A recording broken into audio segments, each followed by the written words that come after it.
Guys, TIffany Shepis. It's kind of cool that we have like people here for a one-day show, huh? Like, and a one-day show is kind of awesome, in my opinion. It could be a disaster. It could be an absolute disaster. But I think it's good so far. I think it's good. It kind of gives you like a whole like, oh wow, horror, it's still here. They haven't died yet. And plus, it's nice to get out from the winter. Well, it's kind of nice out today, isn't it? Well, basically, yeah, for the weather we've been seeing over the last few months anyway. It's not snowing, so that's good. That is good. All right, ready to get started? Let's do it. Okay, cool. Well, if you guys don't know, TIffany got her start out with Trauma, which you guys know Trauma, right? Sure. Who doesn't know Trauma? Well, some people might not. That would be a shame. People are Do not forget. That's true. It's like a dog. And you got started with them pretty young. How did you get started with them, and was it accidental, or was this like something you really wanted to do at the time? I had like no aspirations to be an actor or anything like that. Like I lived in Manhattan and I knew a bunch of kids that like went to really douchebag like acting schools, and I go to Juilliard and I do this and I go on auditions for theater, and I was like, oh wow, that sounds lame.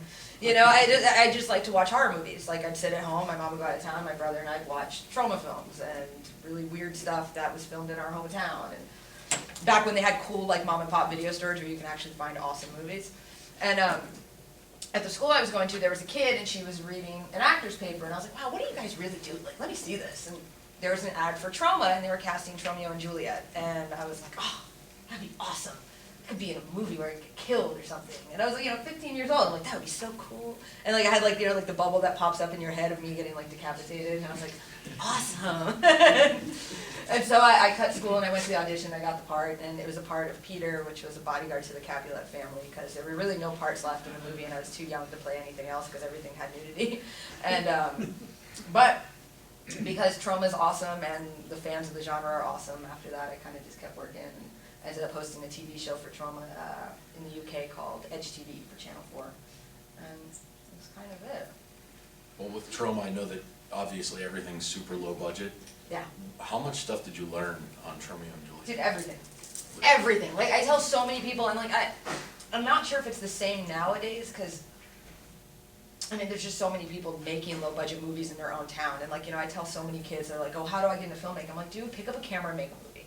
Like, it doesn't matter if it's good or bad, like, you don't have to have real actors in it. You can use your mom, your dad, your brother, your sister, and put an ad out on Craigslist. You'd be surprised how many people will come to audition for your film, because it's the best way to learn anything. I mean, with Trauma in particular, like, there's no money for marketing, so you gotta learn how to grassroots do it yourself, do internet campaigns, and even back then, like, you're talking 16 years ago for Romeo and Juliet, internet wasn't really even all that popular. It was all go out and, tag things on the school bus, and, go to bars and hand out flyers, and it's about kind of just, if you want it that bad, you'll do it yourself. Nobody's gonna do it for you, no distributor's gonna do it for you. If you have a distribution company, you don't sit there and cry because, oh, nobody watches my movie and Amazon didn't pick it up. Well, fuck you. Go on Facebook and talk about it.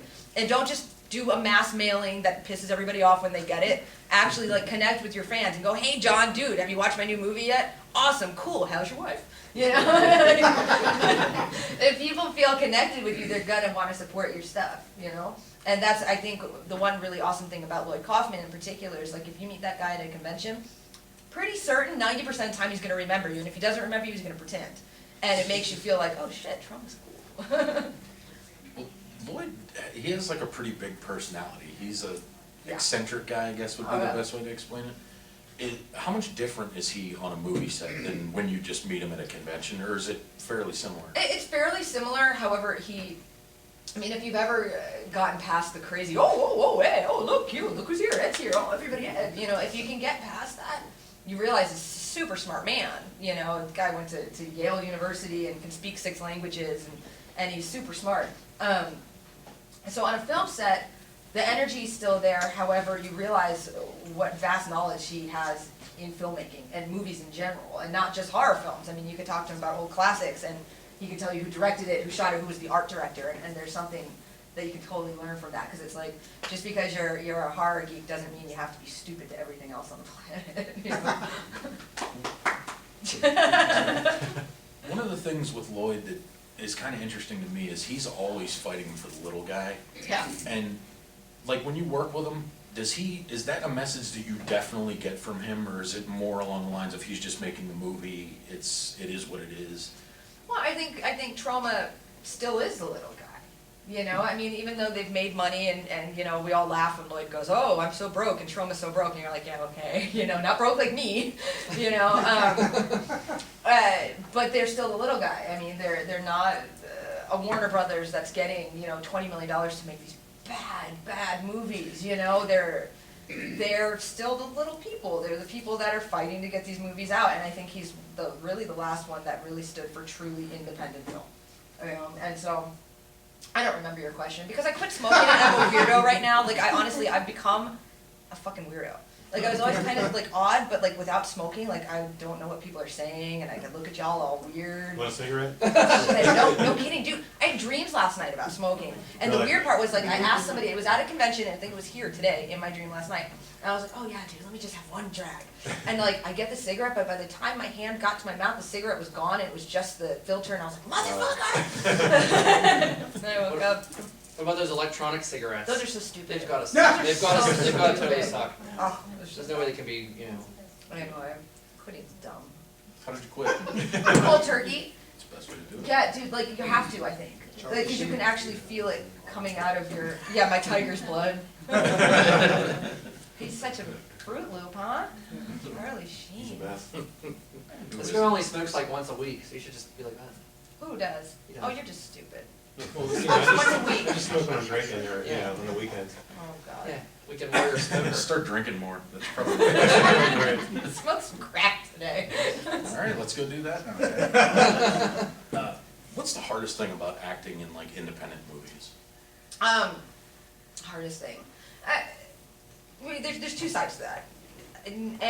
Whenever I want to complain about my job, I have to then smack myself and go, shut the hell up. Like, you make horror movies for a living, and that's pretty awesome. Bad side and hard side to doing that is you make horror movies for a living. Like, you're always dirty, you're always covered in blood, you're always shooting in some place that's cold or wet or rainy or dirty or unsafe. Like, oh look, we got the condemned airplane hangar that no one's been in for 40 years, we should shoot there. Like, oh cool.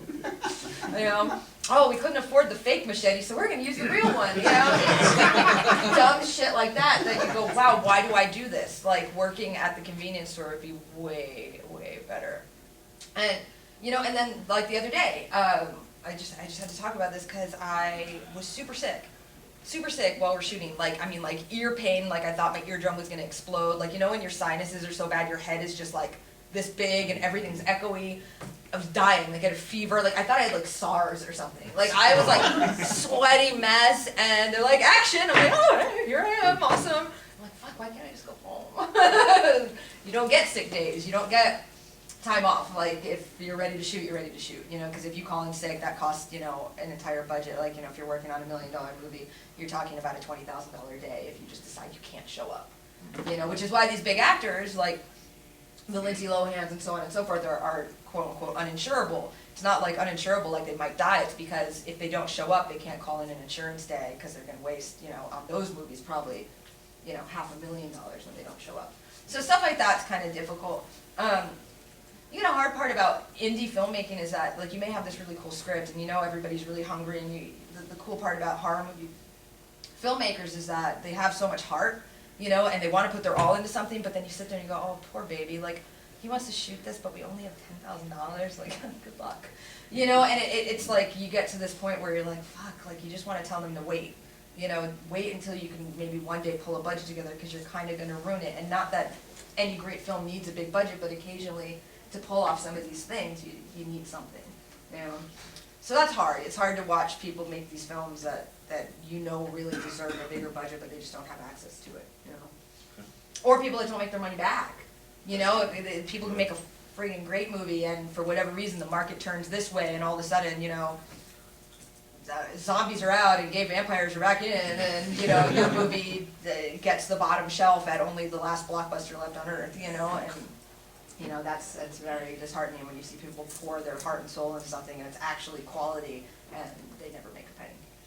Just out of curiosity, has any of your independent work, like, kind of derailed parts of your career? Like, if you went on a audition or something and they're really interested in you, and then they find out that you work with Trauma or some of the films, and they're like, you know what, no, never mind. You know, not really, and only because I think I only go out for jobs that they love me. So I hate competition, and I certainly don't want to go on to something where they're going to say no. So it hasn't much, but I've heard about it happening. Like on Night of the Demons, there was a girl, like this before I was brought in, there was a girl who, I can't say her name, because I don't remember. But there was this chick, and she went out for the part, and they heard that on her resume she did all these Charlie Band films. And the executive producer, you know, and Night of the Demons is a $5 million movie. They're like, she did Charlie Band movies, we hate those movies, they're trash. Nope. And this girl was amazing, I guess. Like, she did a kick-ass audition, couldn't use her.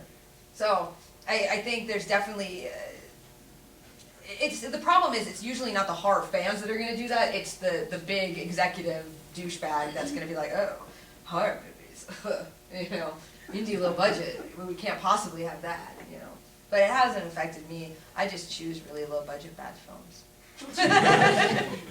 And have you ever been in an experience, like as a woman working, especially a younger woman working in movies, like where you go on an audition or something and somebody's just completely out of their mind, like you're, like saying something completely off the wall, like you're way too heavy for this part, or you need to get facial surgery, or just anything Oh, like... that'd be so weird.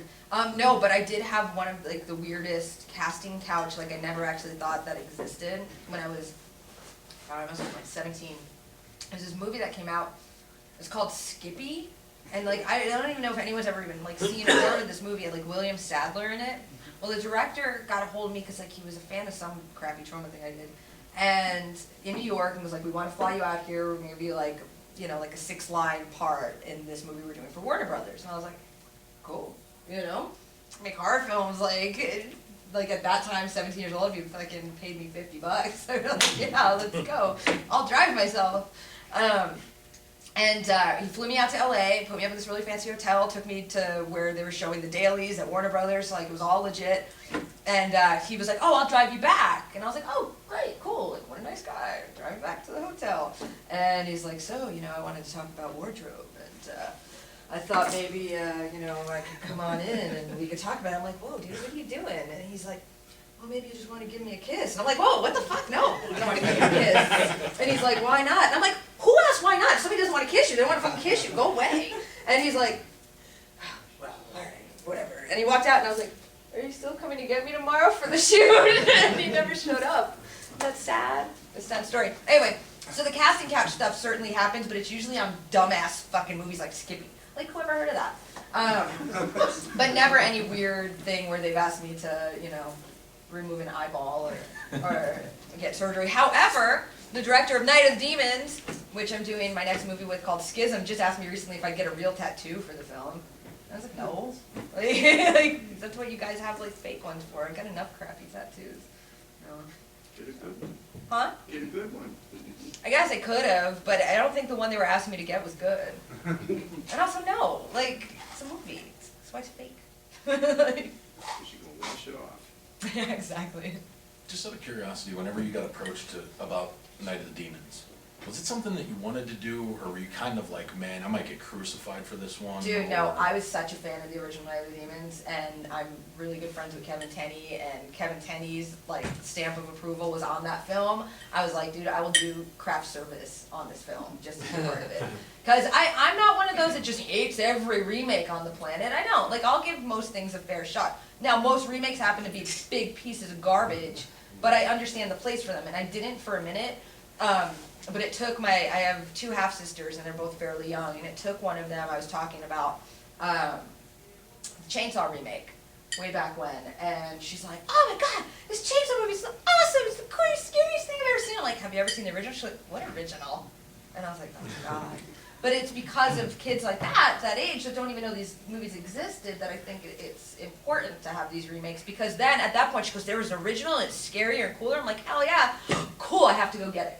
Right. So it resurrects these movies, because, sorry guys, all of us are going to die off pretty soon, and so will these fucking movies. So we got to bring the breed, these younger kids, back to watch the original stuff, and know that it was cool and everything. And I don't know what I'm talking about, because I watched a cigarette. But yeah, no, so for Night of the Demons, I mean, perhaps if Kevin Tenney, like, did some internet campaign that was like, don't watch Night of the Demons, I hate it, I probably would have had to jump on the bandwagon, but since he was so jazzed about it and was like, wow, cool, they're gonna pay homage to my stuff. So is it safe to say that you're a Linnea Quigley fan then? Love Linnea. Who didn't love Linnea? Everybody in this room loves Linnea Alright. Quigley. So, Yeah. does Linnea anybody Quigley, not? Brink Stevens, awesome. Awesome people. What were they like to you? Like, were they somebody who, people who would give you advice, or were they just kind of let you do your own thing, or? They both kind of let me do my own thing. I never got to know Linnea all that well, because when I was starting out, like, she was kind of taking like a bit of a hiatus from like the conventions and stuff like that. Brink I would see all the time, and Brink and I bonded instantly. And like we didn't really talk too much advice, because I mean I just kind of, like, I started working so young that I was kind of on my own trip, and then it got to the point where like I would occasionally refer her for stuff, she'd refer me, and it was just this very cool actor, chick, scream queen thing, and it was just dope. Is there anybody that, maybe just somebody that we've never heard of, just even any actors or anybody that whenever you would be in a movie with them, that they really taught you a lot more than what you ever expected? Even just by example? Maybe of what not to do. Like, there's a few actors that I won't mention that definitely teach you, like, wow, really, you're just making a movie, dude. Like, you have no reason to act like that. And I'm sure some of you have seen some of them at conventions where you're like, wow, really? Why are you that much of a dick? Like, I'm here to buy your film and buy an autograph from you. Well, what gives you the right? You just make movies. Like, so definitely seeing people like that, and I think also being, like, starting the conventions and stuff like that so young, and being a fan originally, like, I would see people act like that. I'm like, wow, like, why are you that way? Like, we should be thrilled that anybody wants to talk to us, let alone buy a friggin' movie from you for $20. So I learned a lot by example of seeing people like that at conventions mostly, a few of them on set. Like, I had one guy on a movie, and you guys may be able to guess it, but I can't tell you because I'm actually friends with him. But on Movie Life, he's a real douche. And he actually called people a saboteur. Like, who says that? Like, you're a saboteur! You're ruining my acting! I'm like, really? Did I say saboteur? What a douche. So there's moments that I've learned things, like, when you want to have your I'm so tired and I don't want to be at work today moments, that you go, oh, wait, let me remember that guy. Okay, don't be like that guy. One of the things I wanted to ask you about is, there's a movie that you were in, I don't know how many of you guys have seen it, it's called Ted Bundy. Yes. Yeah. And I heard you had a pretty unique experience. Oh, that guy, I forgot about him. Michael Burke Riley, he's a fucking piece of work. Michael Burke Riley, and I have no problem saying his name because it was just not a nice experience. You do not go method when you're playing a serial killer. That's just weird. I had come onto the set, and Matthew Bright directed it, who did Freeway, who's pretty awesome. If you haven't seen Freeway, you should watch it. And you should see Ted Bundy if you like really weird serial killer films. And he played a great Ted Bundy, in my opinion. He did. He's great. He's phenomenal. And It's funny. yeah, he's funny. Who said that? I think the film's funny. It is funny, and that's what a lot of people got mad at it about. They were like, the subject matter isn't funny. Okay, well, it is kind of funny if you think about it, that people back then were so accepting of everything, and oh sure, I'll walk you to your house in the secluded woods, like people weren't as afraid as they were now. That's kind of not funny, like ha ha ha, but kind of comical. Anyway, Michael Burke Riley, before I'd come on set, I had heard a few weird stories that in scenes with women, they would end up hurt afterwards. Like, these like a scene where a girl's like hanging, like he's choking her from a tree or something, and like he bruised her larynx or something like that. And like apparently the story was like it wasn't just like an accident, like they had said a few times, hey dude, you're hurting me, and it never got better. And this was like the third or fourth story that I heard, and then I have a scene with him where I'm supposed to fight him and kick his ass and get away. And he kept like smashing these cuffs on my wrist, and like every time it got harder and harder. I'm like, bro, like we're acting, it's a movie, there's a camera, like relax. And every time it just got worse. I'm like, look dude, we're gonna fight in like 3 seconds, like chill the fuck out. He didn't, and so like pretty much all of the blows in that scene are real. Like me fighting him, I bit him. And then the nerve of this guy afterwards, he went into the makeup room and was like, that bitch is crazy. TIffany Shepis was nuts. I'm like, yeah, so. Saboteur. The saboteur. Oh, what a douchebag, huh? Like, and then like that was the whole thing. People were like, he went method like for a serial killer. Like that's some sicko stuff right there. But he's very good in the movie. Just psychopath, maniac. One of the people I wanted to ask you about, I don't know how many of you guys are familiar with him, but I think this guy's a really good filmmaker, and he's come out with some really cool stuff over the last couple of years. His name's Chad Farron. Chad's a cool guy. You worked with him on The Ghouls. Did you know that he was going to be making really cool stuff for a while? I didn't, but I also don't even really remember the ghouls, to be honest with you. Really? Yeah, I played a pregnant ghoul, like, with a unibrow. and the funniest thing was, like, a few years ago, somebody was doing an interview with me, and they're like, oh, tell me about the ghouls. I was like, I wasn't in a movie called The Ghouls. And they're like, yes, you were. Look, it says right here. And I'm like, what is that? I had to watch it to remember. So Chad's always been a nice guy, and I was like, yeah, I want to do a cameo in your ghoul movie, and that's what I did. But he's definitely, like, come a long way, and he's doing some stuff that people are crazy about. Same thing with Adam Wingard. Adam Wingard, who did Homesick, did like Horrible Way, 100 Ways to Die, Horrible Way to Die, or something like that. That like won Toronto, and doing all these like crazy, and Popsicle. I don't know if It's a anybody's seen. weird acid kind of movie, right? Yeah, yeah. If you guys have never seen Homesick, definitely check it out. It's really a weird movie, It's a but weird movie. And Bill Moseley's in it, and it might be the creepiest thing I've ever seen him do. Right? And he's not in it for that long, but what he does in it is It's just creepy, because it's so kind of normal but weird, and he smiles really big, and it's basically the story of like this guy who's Mosley, who breaks into our house during a party, but doesn't like break in. He just kind of walks in while we're having this party. We're all drug addicts and weirdos, and he has this case full of suitcases, and he takes me hostage, and he's like, he's gonna kill me unless everyone in the room tells us who they hate. And everyone's like, what the fuck are you talking about? Like, I hate this guy that beat me up in high school. I hate so-and-so. And then one of the kids goes, I hate everybody in this room. Mosley leaves, and the next thing you know, everyone in the room starts to die, and all these people start dying. It's just very bizarre and weird. And Mosley has like whited out teeth. It's just weird. What's he like to work with as an actor? Because I would assume it's probably at least somewhat intimidating, because he's really good. He's really good, and he's really amazing with what he brings to the table, because what was written in that script was nothing what he put on screen. Like, he came there and he had songs made about his character, and like little riddles and fucking jokes. I'm like, what are you doing? Way to make everyone else look bad, asshole. Like, I didn't write a song about my character. So yeah, he brings like a crazy amount of energy and a crazy amount of like research that he's put into everything that he's done. You know, like, he knew what his character ate for dinner that day, and I'm like, wow, you're so bizarre. So, but he's great. He's great. He definitely makes everybody feel at home, and you have a good time. And then you can go in the woods and pick berries with them. He has an album out. It's pretty Like the entertaining to listen corn to. nuts or Corn bugs. something. Yeah. Corn bugs Corn Yeah. bugs. with him and Bucket. He also, didn't he collaborated, that's one with Buckethead? Mhm. Okay, yeah. At least I think so. Pretty sure. Another thing I wanted to ask you about too was Nightmare Man. And the reason why I wanted to ask you about that is I know it's rough working on indie flicks.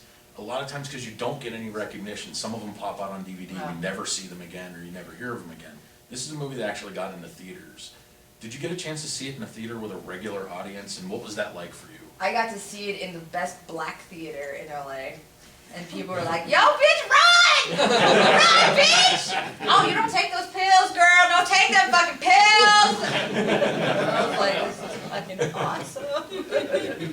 And that was one theater I saw it in, and then I saw it in another theater, and it was basically me and the director by ourselves. I was like, wow, I look good, huh? And he's like, yeah, I did good. And I was like, uh-huh. Cool, man. And it was so pathetic. And we spread out, too, so it looked like it was crowded. He was like down there. I was like, how's it going, man? You want some jujubes? But yeah, certainly seeing your movie on the screen is always awesome. Like, I mean, you totally geek out, and you go to the marquee, and you're like, oh, look, you know, that's mine. It happened for me the first time was with Ted Bundy. Like, because Romeo and Juliet came out theatrically in New York, but I was so young, and I had such a small part that, like, it wasn't as big a deal as, like Ted Bundy and then Nightmare Man, and, you know, you're always jazzed. But you're jazzed, like, when your movie comes out, period. Like, I just took a picture of somebody's DVD cover today of Live Evil. Now, it's a horrible film. Oh wait, no, it's really good. That was mine. But I have never seen the movie cover before. I didn't even know it was out. So like you definitely geek out when you're like, oh wow, that thing's out now. That's pretty awesome, you know. 'Cause they don't often always come out. One movie I wanted to ask you about, because I think the movie's pretty interesting and it's kind of quirky and different, is a movie called Dark Real. Dark Real's another one that didn't really come out. Yeah, I was lucky enough to get a screener of this movie, and it's a cool movie because Lance Henriksen's in it, playing a character that's like, he's not like a tough guy, he's like a movie type, so it's kind of weird. It's but different. It's not your typical Lance Henriksen, like, I'm fighting a Sasquatch. Yeah. Which you've been in that I was one in that one too, with Lance Henriksen. Yeah, Dark Real was a sad case because it's Lance Henriksen, Tony Todd, Mercedes McNabb, Ed Furlong, Rick Baker's in it, Tracy Walters, that little short kid from Nightmare on Elm Street, little dude, little fucking crazy dude with the weird eyes. Is it The guy from Miko? 976 Evil? Huh?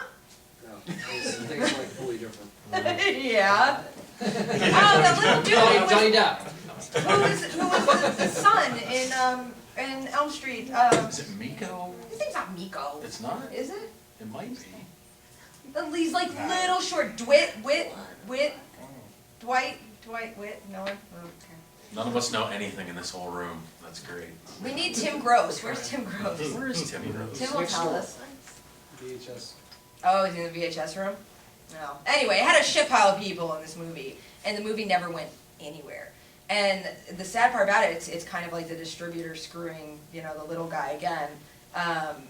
The director was a first-time filmmaker, and he, kind of bought the hook, line, and sinker of, your movie will come out theatrically, and we're going to do this with it, and it's going to play everywhere, it's going to have 7 slots at Redbox, and it's going to have this and this and this.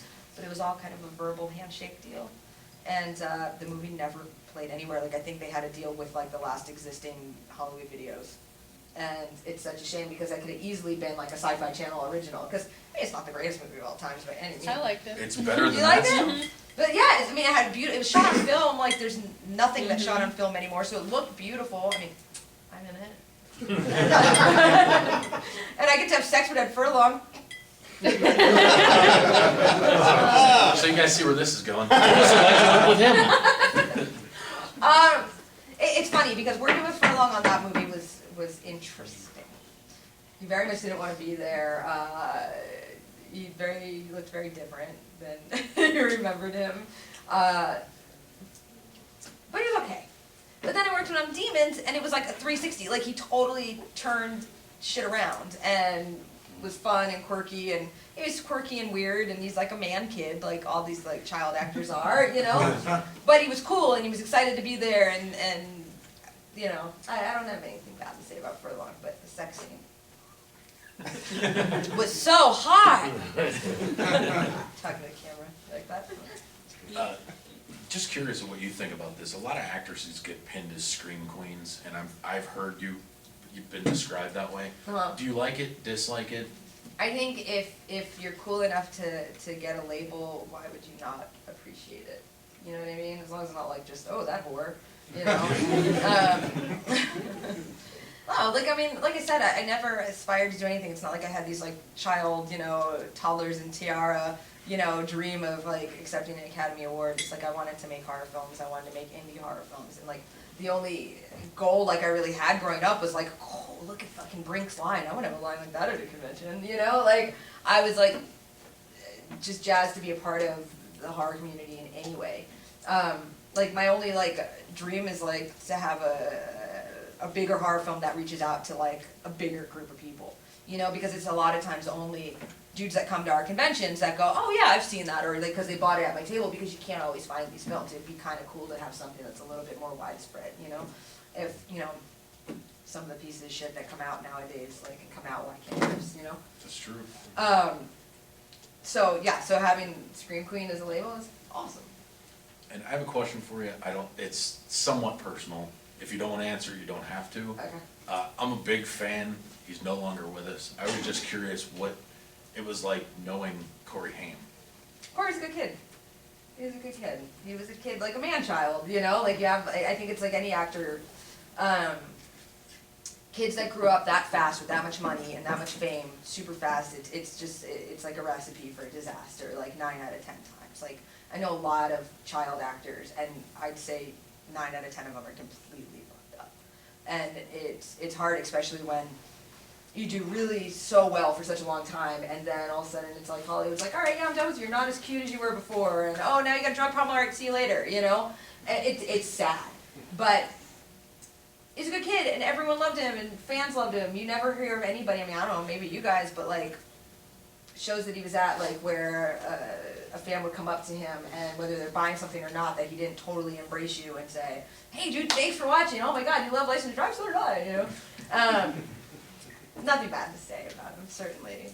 It was a cool kid to know. Cool. Any questions? I think we covered it all. What's your personal favorite movie? The Hazing. The Hazing Nice. of ones that have been out. New ones, I'm really, really, really big fan of Bonnie and Clyde vs. Dracula, which comes out in like 3 weeks. And it's awesome. No, I'm serious. It is so much fun. Like, if you like movies like The Hazing and you're not just like, oh, I just need darkness and everyone just dying left and right, and you want something fun, Bonnie and Clyde vs. Dracula is top notch. And the Frankenstein Syndrome. The Frankenstein Syndrome, it's about illegal stem cell research gone wrong, and I play a molecular biologist. Into that acting. And I play a molecular biologist, and we're brought to this underground stem cell research facility. Basically, we're commissioned to create a serum, which is basically like the ultimate healing serum, which Ed Lauder, who's been in everything in the 80s, hires all of us to do. He creates this fancy team. Well, of course we create it.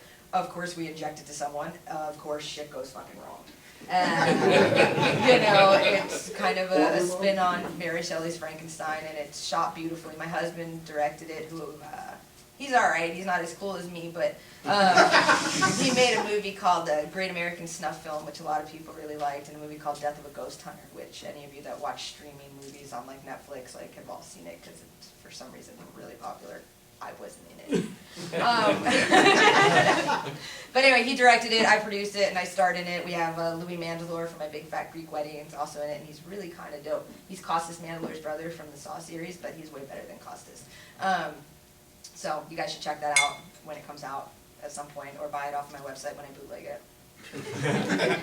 Any other questions? Good.